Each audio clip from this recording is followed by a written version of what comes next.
बिस्मिल्लाहिर्रहमानिर्रहीम, अस्सलाम वालेकुम। जुम्मतुल मुबारक। बहुत बहुत शुक्रिया। उम्मीद और दुआ कि तमाम लोग बखैर वाफ़ियत होंगे। जम्मू कश्मीर के अंदर मुख्तलिफ़ अज़ला के अंदर ठंड काफ़ी ज़्यादा है। शिद्दत की ठंड या इसका एहसास हम तमाम लोगों को है भी और हो भी रहा है। और नए साल से कबल किसी बड़ी मौसमियाती तब्दीली की तरफ हम सब जाएं, ऐसा बड़ा कम लग रहा है। आज 26 तारीख है, साल 2025। उम्मीद और दुआ कि तमाम लोग बखैर वाफ़ियत होंगे और नमाज जुमा से कबल और बाद नमाज जुमा अपनी दुआओं का हिस्सा ज़रूर हम सब को बनाइएगा। 5 मुख्तलिफ़ अज़ला के लिए एवलांच वार्निंग जारी कर दी गई है। बर्फ़ानी तोदे गिर सकते हैं या गिरने का इम्कान है, और इन खदशात के बीच महकमा मौसमियात भी कुछ चीज़ें प्रिडिक्ट करता है, तो वो मैं ज़रा आपके सामने रखूँ। और मुख्तलिफ़ इलाकों के अंदर बाकी मौसम क्या है क्या नहीं, ज़िंदगी और मौत अल्लाह के हाथ में है, मगर कुछ चीज़ें एहतियाती तदाबीर के तौर पर हम सब को अपनानी हैं।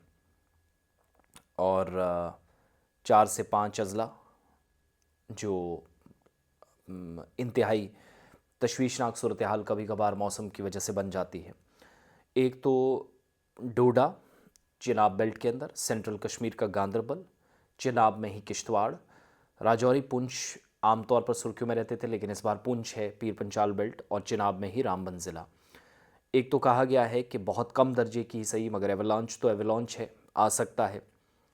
बर्फ़बारी के हवाले से कहा गया है कि हल्की से दरमियाना दर्जे की बर्फ़बारी पहाड़ी सिलसिले में है, तो उसका असर मैदानी इलाकों में भी दिखना शुरू हो जाएगा।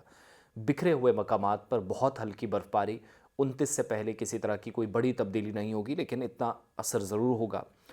और तकरीबन 10 से 12 डिग्री सेल्सियस के आसपास मुख्तलिफ़ हिस्सों के अंदर, बशमूल श्रीनगर में, जहाँ पर सर्दी काफ़ी ज़्यादा है, धुंध का राज भी एक तरह से है, मुसीबत ऐसे में ना बने, इस चीज़ का ख्याल रखने के लिए कहा गया है। 24 तारीख के बाद मुसलसल इस हफ्ते के लिए, वैसे तो परसों से ही वार्निंग्स जारी कर दी गई थी, लेकिन ये 3 से 4 दिनों का वक्त है, पीरियड है, जिससे हम सबको गुजरना है। मैदानी इलाकों के अंदर असर दिखेगा, और ज़िला डोडा के अंदर, गांदरबल, किश्तवाड़, पुंछ और रामबन अज़ला के अंदर ये बर्फ़ानी तोदे मुतासिर कर सकते हैं। और फिर कहा गया है कि जो इलाके समुद्री सतह से 28,000 की बुलंदी पर वाक़े हैं, 28,000 मीटर की बुलंदी पर समुद्री सतह से, सी लेवल से, वहाँ पर ज़्यादा ख़तरा है।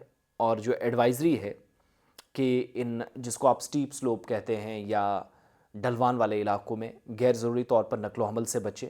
लोग लकड़ियाँ लाने के लिए माल मवेशी के साथ कई इलाकों में जाते हैं, सख्त एहतियात बरतने की ज़रूरत है। और दरमियाना से भारी बर्फबारी का इम्कान जो 1 तारीख के बाद है, उससे पहले ऐसी सूरत हाल बन सकती है, क्योंकि 2 दिन पहले बर्फबारी हुई है, तो वैसी सिचुएशन ना बने, इसलिए ख्याल रखिएगा। रेस्ट, अबरालूद मौसम, धुंध काफ़ी ज़्यादा मुख्तलिफ़ हिस्सों के अंदर, और जम्मू कश्मीर की दोनों प्रोविंसेस में। आप जिन जिन इलाकों में हैं वहाँ पर भी सूरत हाल डिफरेंट हो सकती है, लेकिन ठंडी हवाओं का असर है। बताइएगा सूरत हाल क्या है। रेस्ट 1 तारीख के बाद या 30 तारीख के बाद बर्फ़बारी का एक और मरहला नए साल से की शुरुआत के साथ ही अंग्रेज़ी कैलेंडर के मुताबिक होने जा रहा है।